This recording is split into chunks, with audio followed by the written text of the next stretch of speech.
Hello दोस्तों, अभी recently Germany में इलेक्शन हुआ था और इलेक्शन के बाद वहाँ के नए चांसलर नियुक्त किए गए फ्रेडरिक मर्ज, और उन्होंने रिप्लेस किया इससे पहले जो चांसलर थे उनको ओलाफ स्कोल्स। और उनका जो पॉलिटिकल पार्टी रहा फ्रेडरिक मर्ज जी का, उनका नाम है क्रिश्चियन डेमोक्रेटिक यूनियन। और जर्मनी तो आपको मालूम है बहुत ही पुराना और ऐतिहासिक एक कंट्री है जिसका कैपिटल बर्लिन है, और उसका मौजूदा प्रेसिडेंट का नाम है फ्रैंक वॉल्टर स्टीमर। और जर्मनी जो है यूरोपियन यूनियन का सबसे ज़्यादा पॉपुलेशन वाला कंट्री है। यहाँ का अपर हाउस यानी कि हम लोग का जैसा राज्यसभा है, यहाँ अपर हाउस के बुंडेस्राट कहता है जिसका 69 सीट्स हैं। और लोअर हाउस जैसे कि हम लोग का लोकसभा है उसको नाम है बुंडेस्टैग, जहाँ 630 सीट्स हैं। और बहुत ही मतलब इनफेमस जो बर्लिन वॉल था उसका डेमोलिशन हुआ था 9 नवंबर 1989 को। और ईस्ट जर्मनी और वेस्ट जर्मनी वापस से इकट्ठा हो जाता है, और उसी दिन सेलिब्रेट किया था वर्ल्ड फ्रीडम डे का हिसाब से भी। और जर्मनी का आपको मालूम है जैसे कि हम लोग देखते हैं स्पेन का जो फुटबॉल टूर्नामेंट उसको ला लीगा कहा जाता है, जर्मनी का बुंडेसलीगा कहा जाता है। और जर्मनी से बहुत ही महान महान फेमस हस्ती निकले हैं।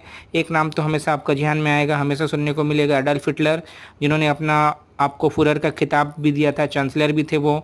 उनका जो ऑटोबायोग्राफी उसका नाम था मेन कैंप, और उनका सनक का वजह से जर्मनी आज काफ़ी पीछे है। एक्चुअली उतना भी पीछे नहीं है, मगर जितना आगे होना चाहिए उतना भी आगे नहीं है। यूनाइटेड नेशंस बनने के बाद जर्मनी को बहुत ही साइलेंट कर दिया गया था।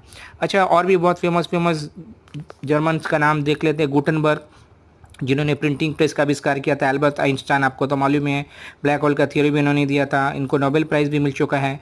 ऑट्टो वेन बिस्मार्क, जिनको आयरन मैन कहा जाता है, जर्मनी का यूनिफिकेशन में बहुत इनका योगदान रहा। इमैनुअल कांट, जो कि एक फिलोसोफर थे। कार्ल मार्क्स, फ्रेडरिक एंगल्स, ये दोनों भी बहुत बड़े फिलोसोफर थे। कार्ल मार्क्स और फ्रेडरिक एंगल्स का कम्युनिस्ट मैनिफेस्टो बहुत ही फेमस है। कार्ल मार्क्स का डैश कैपिटल बहुत ही फेमस है।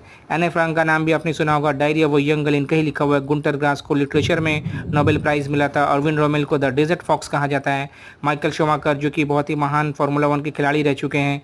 स्टेफी ग्राफ, आपका लॉन टेनिस की बहुत ही महिला खिलाड़ी में बहुत आगे है। कार्ल फ्रेडरिक बेंज, ये जो मर्सिडीज बेंज है, बेंज इनके ही नाम से father of the automobile industry भी इनको कहा जाता है। BMW, पोर्से, ऑडी, वॉक्सवैगन सब यहीं का गार है, यानी कि इंजन का मामला में बहुत आगे। डोसे बैंक यहीं से है। फेबर कासेल, जो कि स्टेशनरी का बहुत बड़ा कंपनी, यहीं से है। एडिडास, पूमा भी यहीं का है। हैंकेल यहीं का है। Alliance, boss and Lomb, doctor Oetker, Hugo boss, जो कि बहुत बड़ा फैशन कंपनी है, ये सब यहीं से बिलोंग करते हैं।